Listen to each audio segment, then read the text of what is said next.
The Council's mistake. The Grand Assembly Hall of the Galactic Council stretched across 3 kilometers of polished obsidian stone. Ambassador Zethric of the Valerian Empire stood at the central podium, his 4 eyes gleaming with barely concealed contempt as he addressed the gathered representatives of 200 civilized worlds.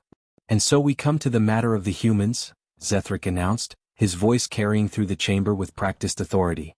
"These newcomers who petition for military alliance status." A wave of chittering laughter rippled through the assembled delegates.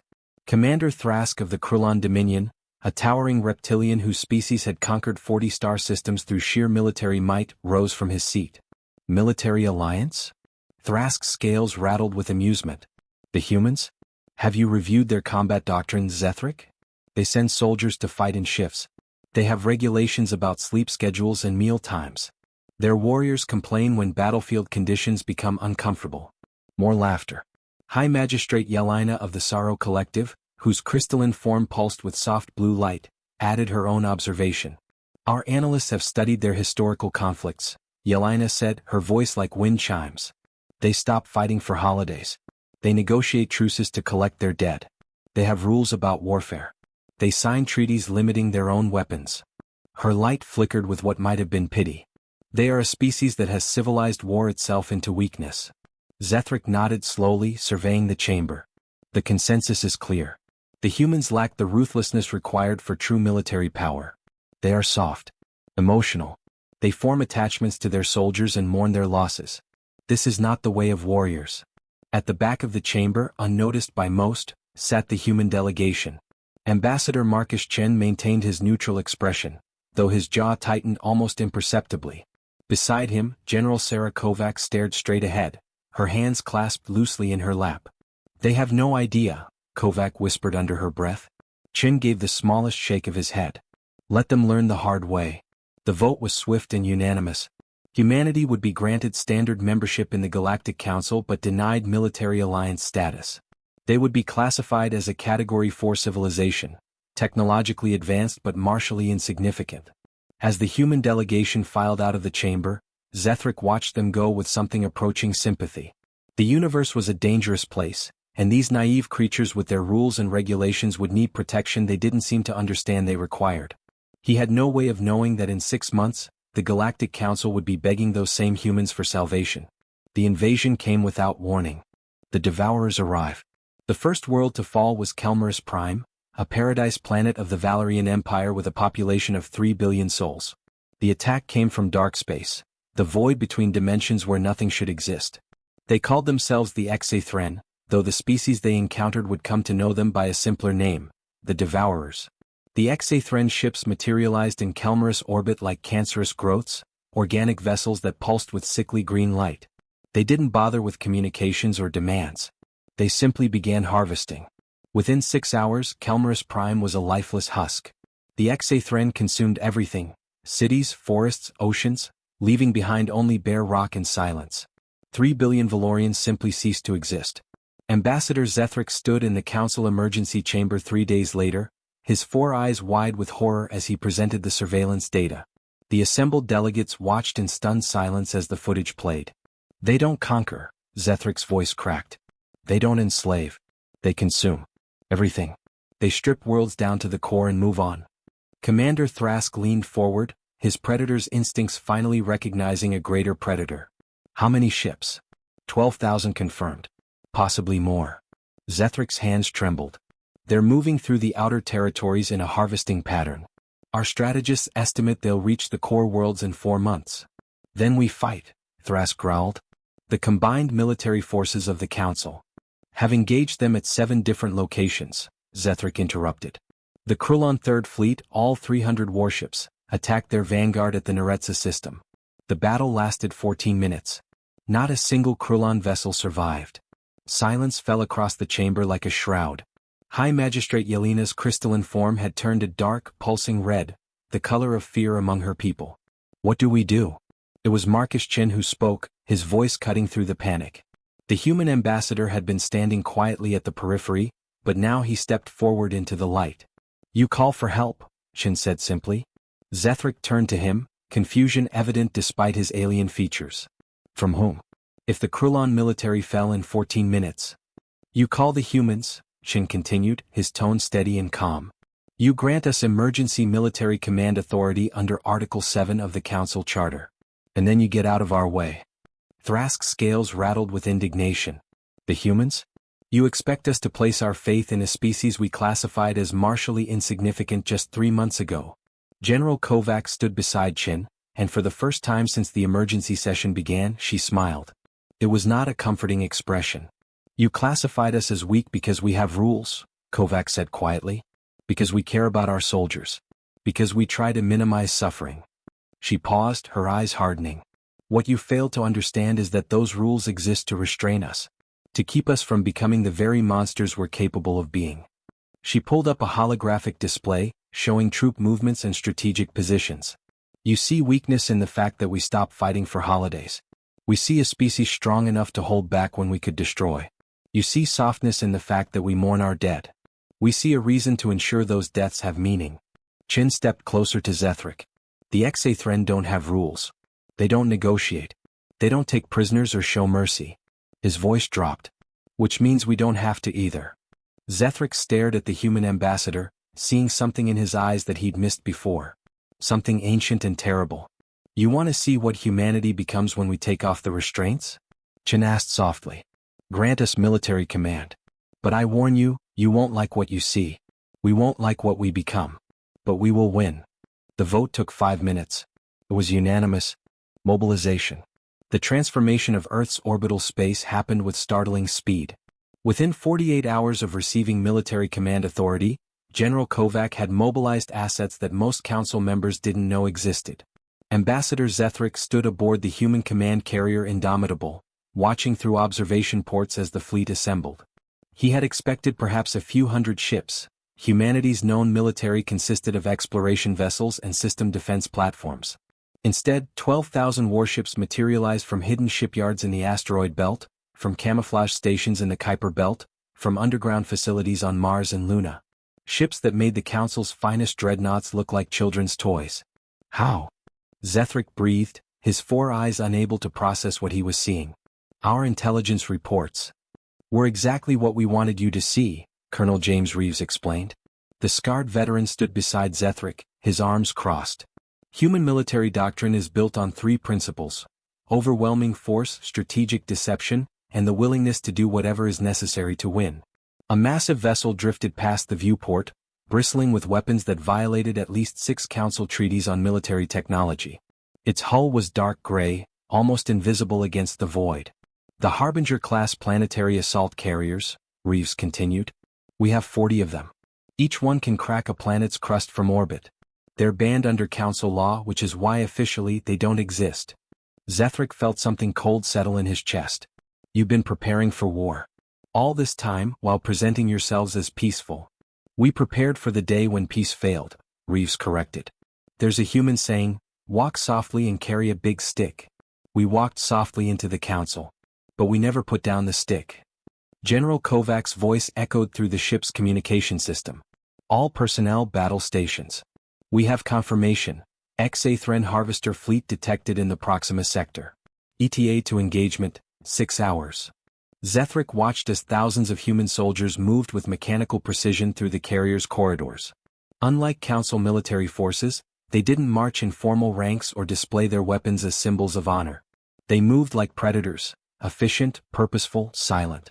Your council called us weak because we have rules in warfare, Reeves said quietly. Do you know why we created those rules, Ambassador? Zethric shook his head slowly. Because without them we don't stop. Reeves' voice was hollow. In our history we've waged wars that killed millions. We've burned cities, salted earth, bombed civilian populations.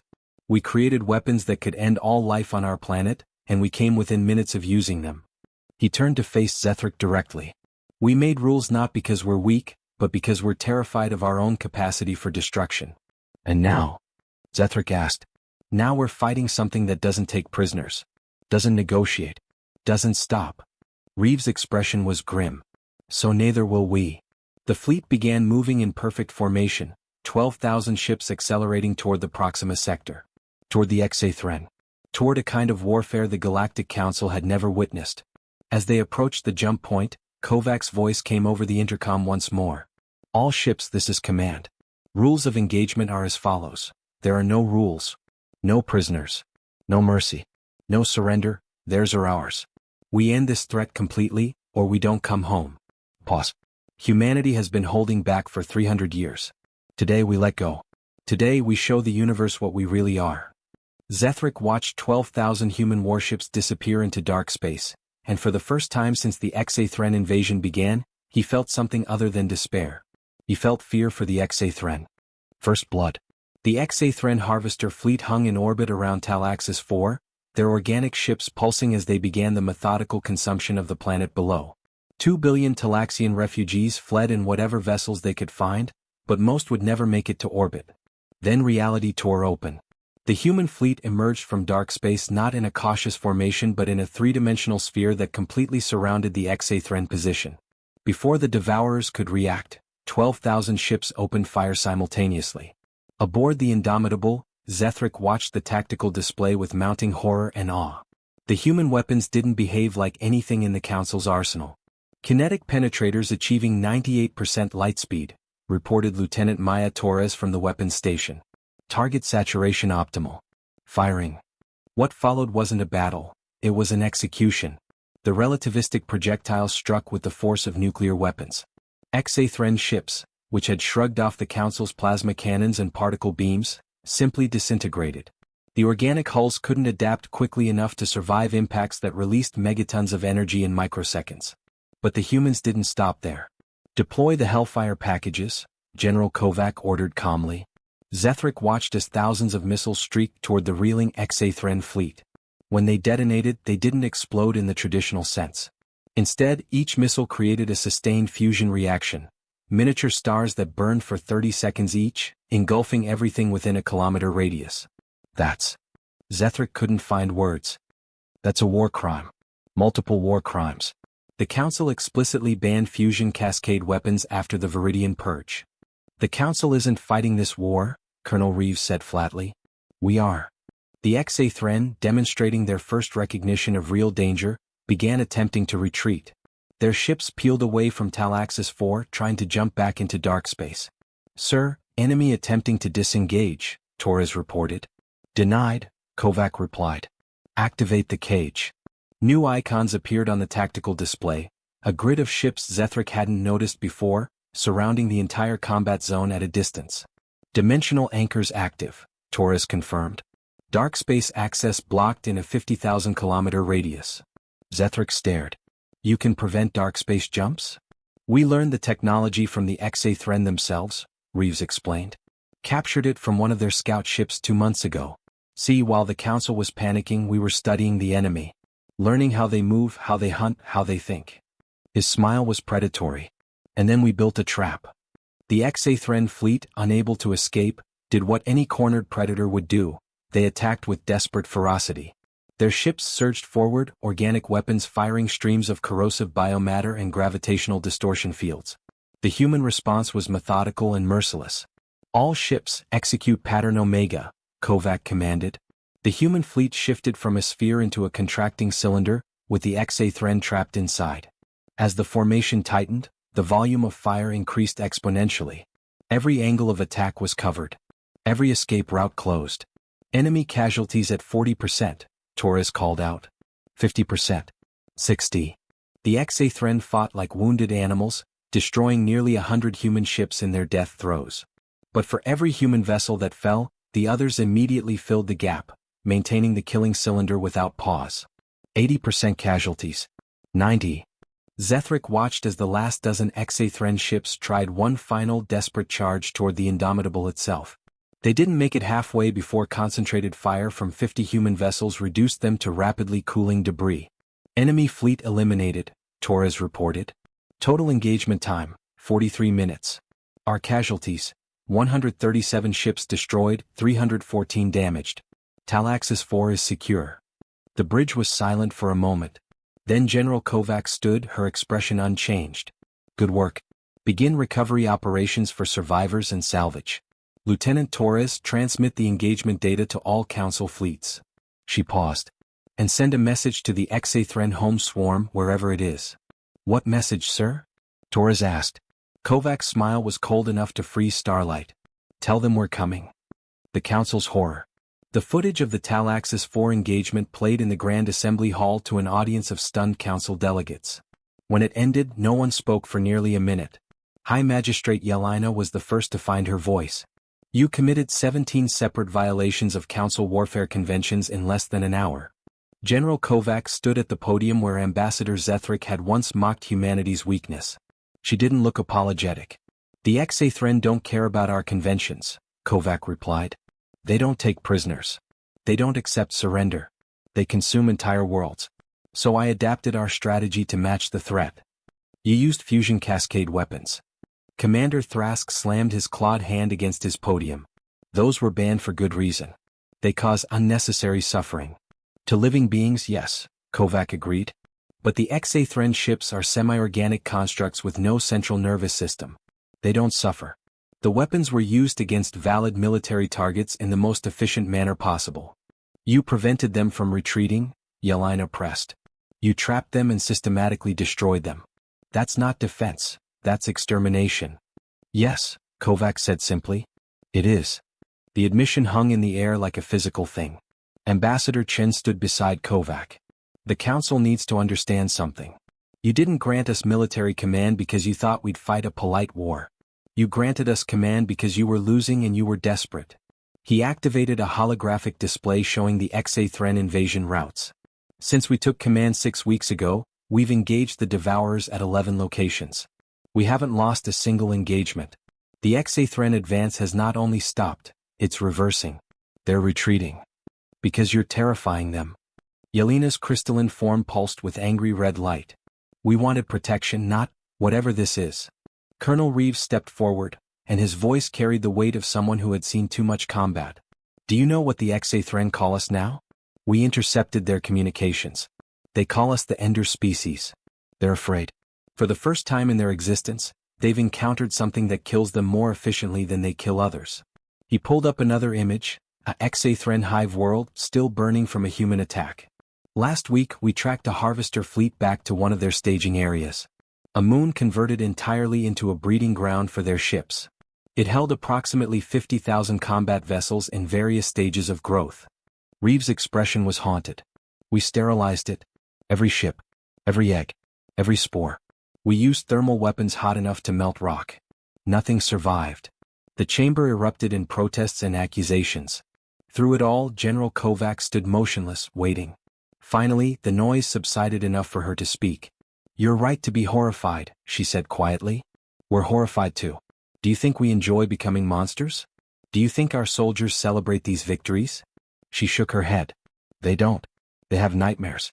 They question their orders. They wonder if they'll ever be able to go home and be normal again. She activated a final image, a human soldier sitting alone in a corridor, head in hands. That's Sergeant Daniel Park. He's 24 years old. Before the war he was studying to be a teacher. Last week, his unit destroyed a Exathren breeding facility. He followed his orders perfectly. He killed efficiently. He did his duty. Kovac's voice tightened. And then he cried for 6 hours because he's still human enough to be horrified by what he's become. The general looked around the chamber, meeting the eyes of delegates from 200 worlds. You called us weak because we have rules and morals and empathy. You thought those things made us poor warriors. She paused. But those things are exactly what make us dangerous. Because we know we're becoming monsters. We understand the cost.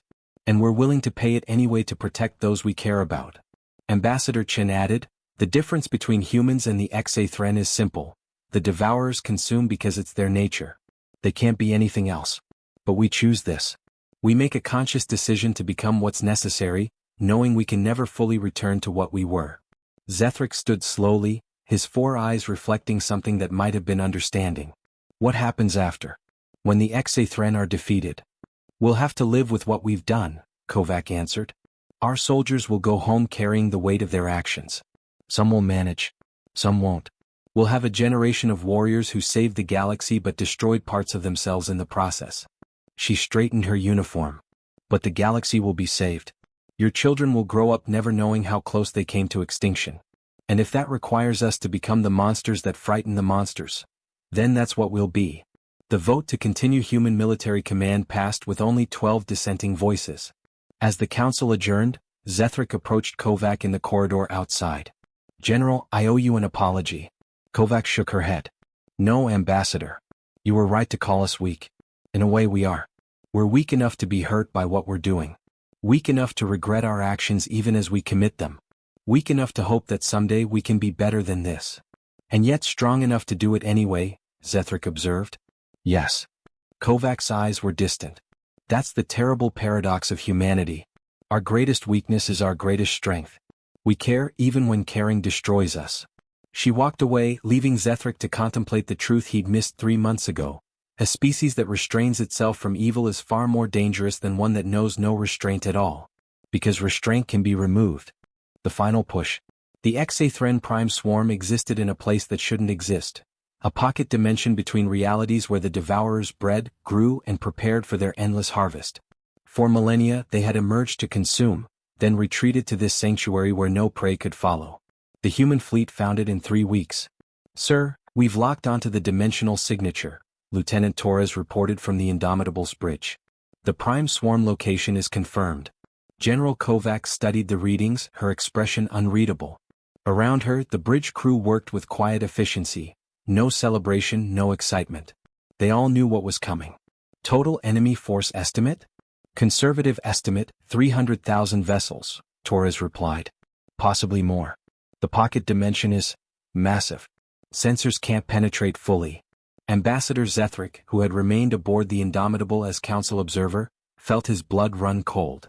300,000? "General, our entire fleet numbers only 20,000 ships. Even with the reinforcements from Earth." "We're not trying to match them ship for ship," Colonel Reeves interrupted. "We're not fighting a conventional battle." Kovac pulled up a tactical hologram that showed something Zethric had never seen before. A weapon system that looked less like a ship and more like a vast mechanical flower.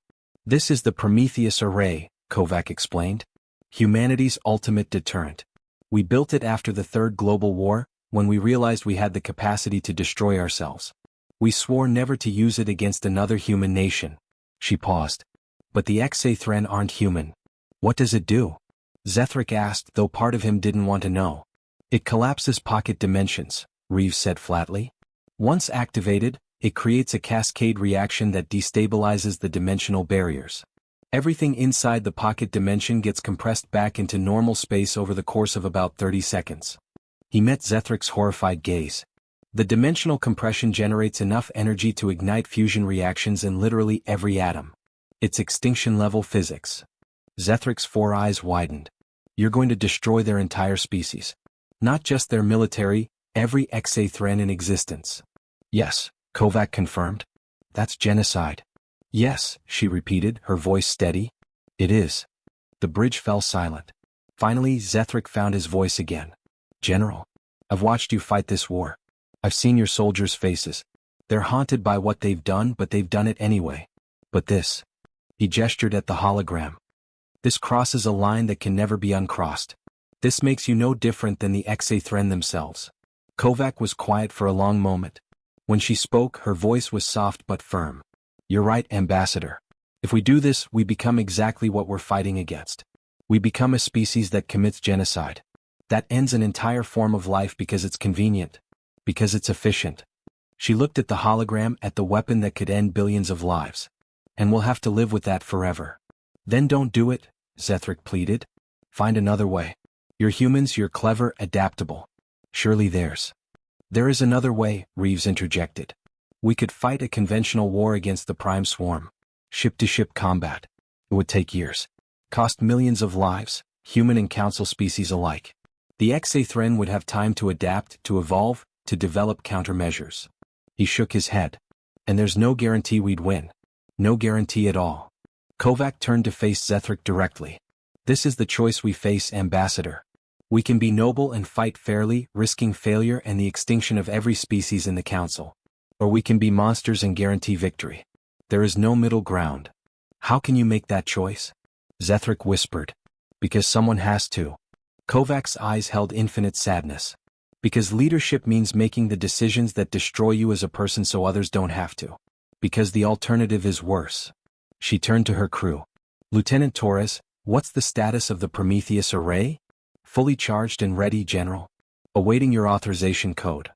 Kovac pulled out a small data chip, her command authorization. She held it for a moment, staring at it. General, a new voice called out. Captain Adrian Cross, commander of the destroyer Relentless, appeared on the view screen. Ma'am, the fleet is assembled. Every ship, every crew. We all know what you're about to do. He paused. We want you to know, we're with you.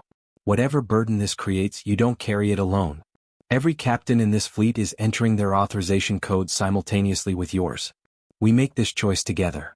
On the tactical display, Zethric watched as 20,000 human ships transmitted their authorization codes in perfect synchronization. 20,000 captains, choosing to become monsters together so no one person bore the entire weight. Kovac's hand trembled, just for a second. Then she inserted her chip. Prometheus array authorized. All ships maintain safe distance. Initiate dimensional collapse in 10 seconds. Zethric watched, unable to look away as the array activated. Space itself seemed to ripple and tear.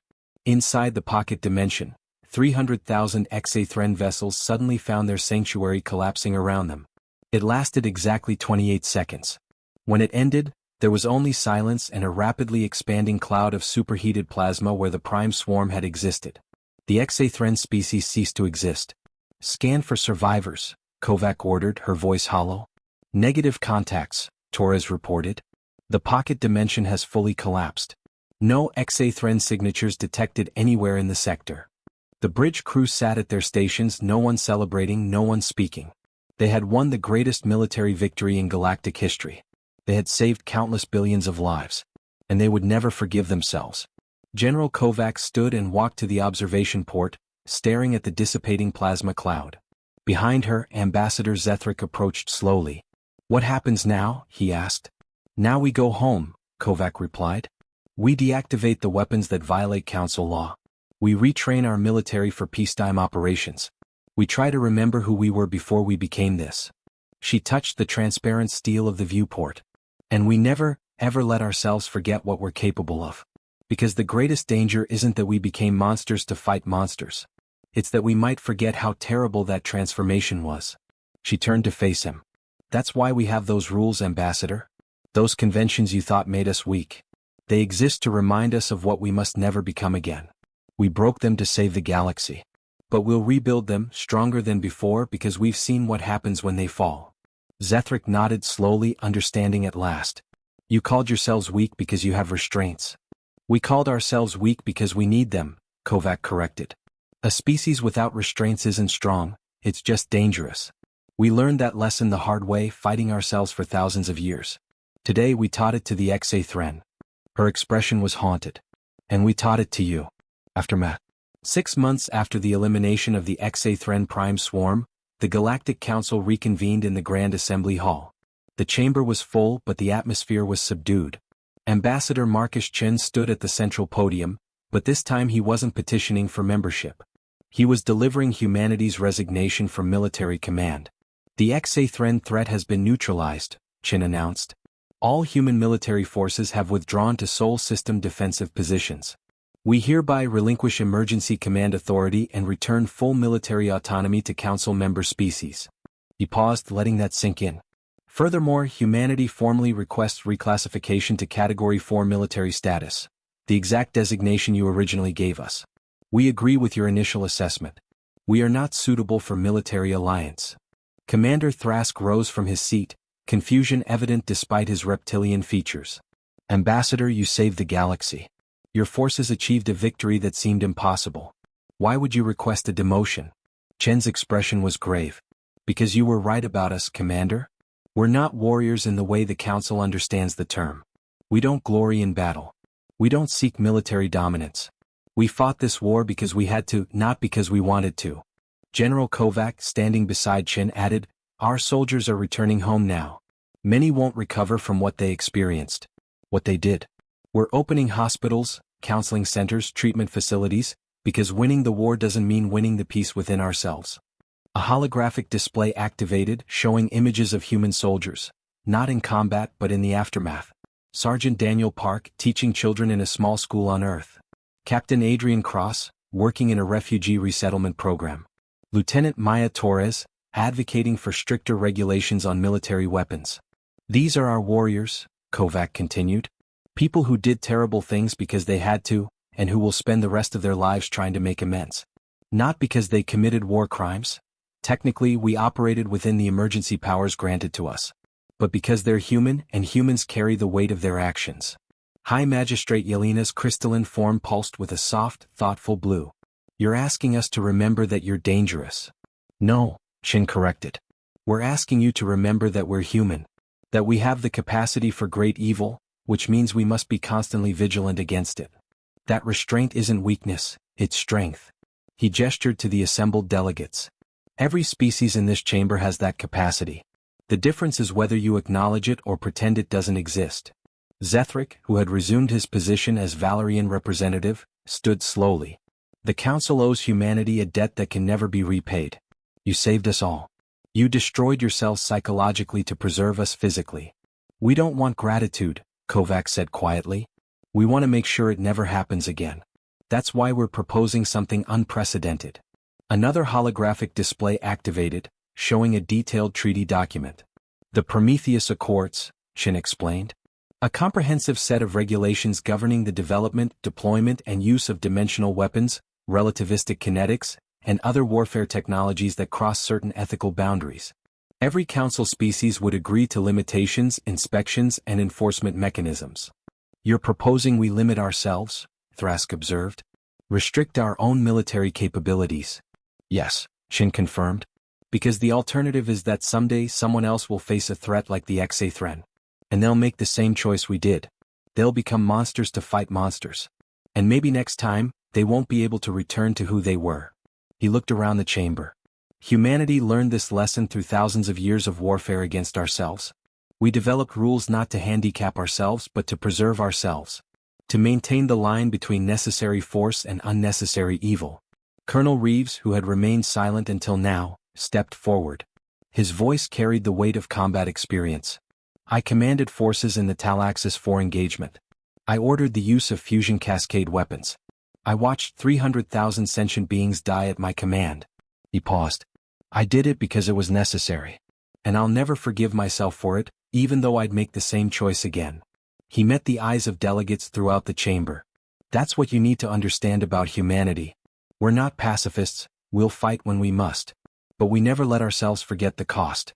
We never celebrate victory over corpses. We never pretend that necessary evil stops being evil just because it's necessary. The debate continued for 3 more hours. Species argued for and against the Accords. Some wanted to maintain unrestricted military development. Others wanted even stricter limitations than humanity proposed. In the end, the vote was 187 in favor, 13 opposed. The Prometheus Accords would become galactic law. 3 weeks later, General Sarah Kovac stood in a cemetery on Earth, attending the funeral of Lieutenant Torres. Not because Torres had died. She was alive and working at a veterans rehabilitation center in Geneva. But Torres had asked for a symbolic burial for the person she used to be before the war. I can't be that woman anymore, Torres had told Kovac. The one who believed humans had evolved past their capacity for atrocity. She died in the Talaxis 4 engagement. I need to say goodbye to her. Kovac understood. She'd held a similar ceremony for herself. As she stood among the graves, symbolic and real, Kovac reflected on the paradox of humanity. They were a species strong enough to defeat a seemingly unstoppable threat. Strong enough to become the monsters necessary to save the galaxy. Strong enough to carry the weight of genocide. And yet they were also weak enough to be broken by what they'd done. Weak enough to mourn. Weak enough to regret. Weak enough to ensure they'd never lose those weaknesses, because losing them would mean losing their humanity. Ambassador Zethric, 2349. Attended the ceremony representing the Galactic Council. Afterward, he approached Kovac as she stood looking at the symbolic graves. The Council still doesn't fully understand you, Zethric admitted. We thought weakness and strength were opposites. But you've shown us they're the same thing viewed from different angles. Kovac nodded slowly. Humanity spent millennia learning that lesson. We had to fight ourselves, civil wars, world wars, conflicts that nearly destroyed us, before we understood it. The capacity for evil doesn't make you strong. The choice to restrain that capacity does. And yet you unleashed it against the Xathren. Yes. Kovac's voice was heavy. Because sometimes restraint means knowing when the alternative is worse. The HFY would have consumed the galaxy. Stopped, they would have been a threat forever. We made the choice to become monsters so no one else would have to. She turned to face him directly. But we'll never let ourselves forget what we became. That's the real strength, not the ability to kill, but the refusal to let killing become easy. Every human who fought in this war carries scars.